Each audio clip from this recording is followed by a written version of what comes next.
Hello, BookTube, and welcome to Weekly Reads. I've had a fantastic reading week. So I started Saturday finishing How the Word is Passed by Clint Smith. This is Smith's personal reckoning with slavery. And he accomplishes this reckoning by visiting a number of tourist destinations that have a connection to slavery.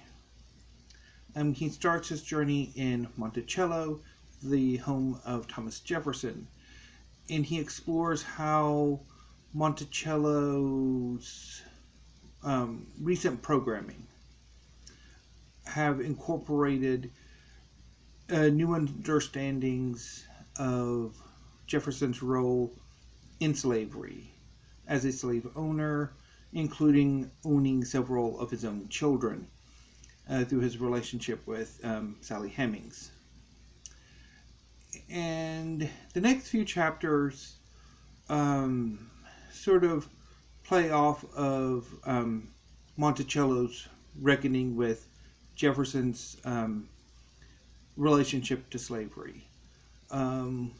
Either in a more proactive way or a more problematic way. Proactively, the Whitney Plantation, which is a plantation museum in Louisiana that has fully embraced the sort of the reckoning with slavery through focusing very much on the lives of the people who were enslaved on the plantation through various tours and memorials and exhibits.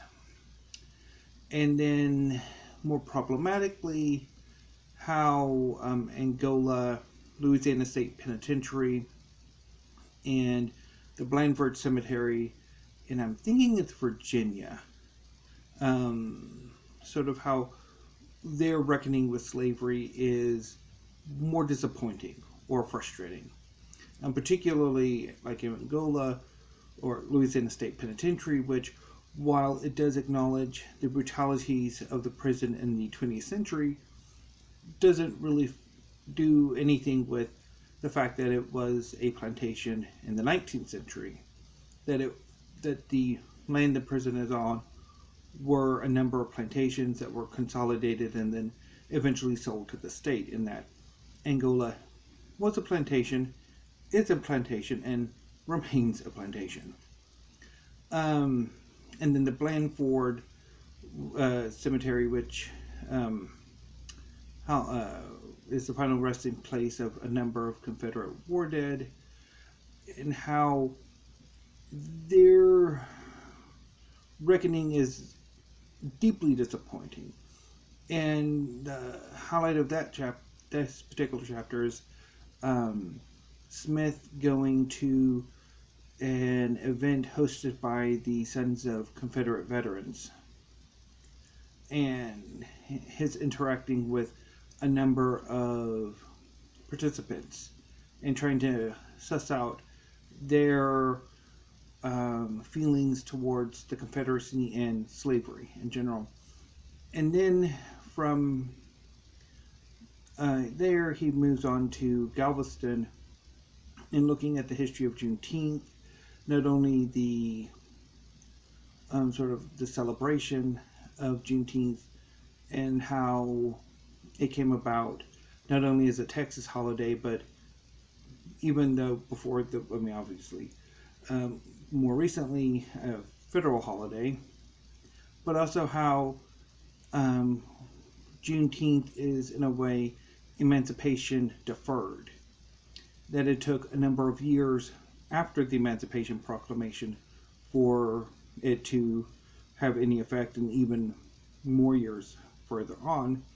In fact, while Juneteenth was the declaration that slavery was ended in Texas, it actually took a number of more years before all people in bondage in Texas were actually freed. So, and then of course, the fact that Jim Crow essentially reinstituted much of slavery for the next 100 years or so. And then in New York, and then the final two chapters, Smith goes to to New York and to Goree and Senegal to look at how the role New York City played in slavery, not only as a site where people were enslaved, but also how New York's economy in the 19th century was rooted in slavery. And he explores this through going on a tour in New York City that explores New York's role in slavery, and also the dispossession of Native Americans. And then in Goree, he looks at the sort of the beginning of the Middle Passage, the destination where Africans were taken to before they were loaded onto the ships and brought to the New World, and how people in Senegal view the legacy of slavery and their role in it. And then finally in an epilogue, he explores his own family's history with Jim Crow and how his grandparents sort of got by in the 30s and 40s. And so I really enjoyed this book. This book is amazing and brilliantly done. And just the sort of personal reckoning that Smith goes on is just very powerful. So highly, highly recommended. Next, I read The Golden Rhinoceros, Histories of the African Middle Ages by Francois-Xavier Fauvelle. This is a history of Africa from the 9th century to the 16th century. It focuses primarily on the Sahel, the sort of area of Africa immediately south of the Sahara, and moving on to parts of the West African coast and most of the East African coast. Fauvelle relies quite heavily on Arabic sources, as a lot of the kingdoms he's following and the history he's working with, there were no local sources of writing. They were oral cultures. And the archaeology is still very sort of tentative. And so the history itself is not terribly narrative. It's a much more fractured, a much more harder to grasp. But I think that technique is rather brilliant, because the stories Fauvelle tells in this book leave the reader wanting more, or at least it left me wanting more, to know more, to look up and see like an extended story. So definitely I loved this book. This book was phenomenal. And finally, the book I finished today is The End of American Childhood, A History of Parenting from Life on the Frontier to the Managed Child by Paula Fass. This is a history of American childhood starting in the early 19th century, in which American children were largely left independent. Well, were given a lot of independence, as they were integral to the economic well-being of the family, either through farm work or through housework, and how this work sort of cultivated a sense of independence, and how American culture sort of valued an independent child, or an independent thinking child, compared to a more authoritarian family structure that was common in Europe at this time. And Fass kind of looked at how this initial American childhood changed over time, becoming ever more coddle's probably the wrong word, but a much more sort of transition from children as workers to being more precious, being more looked after, sort of becoming the center of the American family, and how women's roles were changed during this sort of transition, with women becoming even more or ever more important to the family structure. And then into the 20th century with the rise of the child-rearing advice industry and pediatrics and all of that, as well as the sort of nationalizing of high schools becoming ubiquitous in the country, and of immigration and sort of the childhoods of African Americans. And really fascinating book, and particularly towards the end, when, or as Fass gets ever closer to the present and our present sort of uncertainty about childhood, in which we're not entirely sure how to raise our kids anymore. And Fass's argument is that this problem is rooted in the fact that most parents, most Americans don't really know the history of how American childhood has changed and evolved over the centuries. And that looking at the child in American childhood, one can see that really this is, the evolution, the sort of how our concerns came about. And also how over time parental involvement with children became, I would say, more authoritarian, although still somewhat democratic too, but much more controlled. And I really enjoyed this book. It was tremendous fun. I particularly like the sort of double meaning of the title, The End of American Childhood, in which not only is our present moment sort of dealing with the end of American childhood in the sense of the concern, the crisis in how we raise our children, but also how the end of American childhood is ambiguous, because when exactly does childhood end now?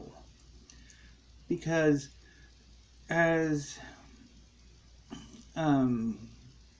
pretty much, for lack of a better word, childhood lasts much longer.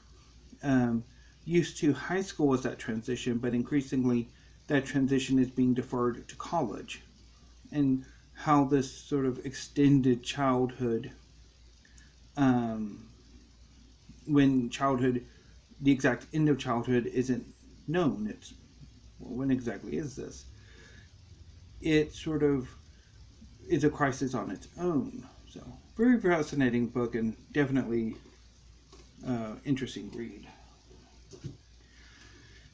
So that's what I read. So starting tomorrow. I'm sorry, I'm a bit out today. So starting tomorrow and probably lasting throughout this upcoming reading week and into next weekend at least, I will be having a go at Iran Modern History by Abbas Amanat. So I tried to read this book last year for Nonfiction November and bounced off. But I'm hoping that another go will get me to, I can read the whole of it. And we'll see how that goes. So once I finish Iran and Modern History, I think I'm going to try some fiction. I don't know what, haven't decided, and that'll be something for next week's weekly reads to handle. Once I know how long it's going to take me to read Iran and Modern History.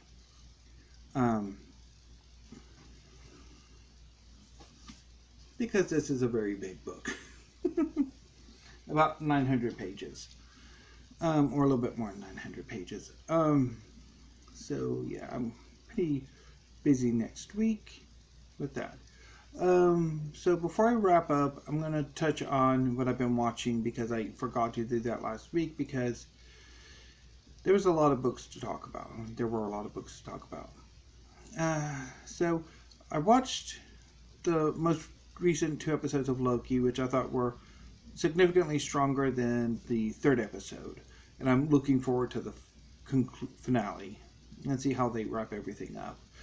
I particularly like this most recent episode where Loki meets a whole lot of variants of himself, and it's just hilarious. I also finished up Daredevil this past week. Finally, I had like 3 or 4 episodes left, and I kind of put it aside, but I finally got around to watching them last week. So on the whole, I think Daredevil Season 3 is by far the weakest season of the 3 Daredevil seasons. I think the problem is that it's too much like Daredevil Season 1 and Punisher Season 1. And that doesn't really, like, that overwhelms some of the good parts of the season, particularly the Sister Maggie storyline with Joanne Whaley, which I thought she was wonderfully cast, and the sort of the final fight between Daredevil, Fisk, and Poindexter, which was amazing. But overall, the season was quite disappointing, and I wish there had been a different A-plot to it. And I've also been watching Tales by Light instead of listening to music the past few days. And it's been interesting. I watched it a few years ago and I didn't quite like it, but having another go at it, and I'm rather enjoying it. So, yeah. So next week I will be taking and Big Brother. So I watched the season premiere of the latest season of Big Brother, and I'm quite impressed. I quite liked it. I'm looking forward to the rest of the season. It seems that the feeds this year might be quite golden, from what I've been hearing. Wonder how they'll be able to edit for Sunday and Monday, or not Sunday and Monday, Sunday and Wednesday. So next week I'm probably going to watch some more of Tales by Light, obviously wrap up Loki, and I might watch some other things if I have time. So as far as videos next week, obviously there's going to be a tag on Tuesday, hopefully some more tags on Tuesday and Thursday. This past week was rather devoid of interesting tags compared to last week, which had a lot of interesting tags. There's also a few videos I want to try to make. I want to talk a bit about Victober, because I kind of want to do Victober this coming October, but I also don't know if I want to, because when I did Victober a few years ago, I think before I was on BookTube, or it might have been very early in me actively being a BookTuber, rather than just lurking in the comments. I tried Booktober and rather bounced. Of course, that's because I don't have much in the way of Victorian literature. So I'm not entirely sure if I want to participate or not. And then also want to make a video on New Worlds in November. The reading event in November, in which I'm one of the co-hosts and created by the Bookish Bryants, in which we're going to be reading science fiction short work, or short stories, novellas, novelettes, very short novels. I wanted to talk a bit about that. Probably I'm going to go through the anthologies I have and talk a bit about them, because I think that's my plan. Is I'm going to read science nonfiction for Nonfiction November, and nonfiction that's related to science fiction, and then as a sort of palate cleanser, or in between the nonfiction, I will read bits of an anthology, which I still need to figure out which one I want to do. So hopefully I'll be able to do those 2 videos sometime next week. And then, of course, some tags and weekly reads. So until next week, BookTube, thank you. Have a great evening and weekend, and stay safe.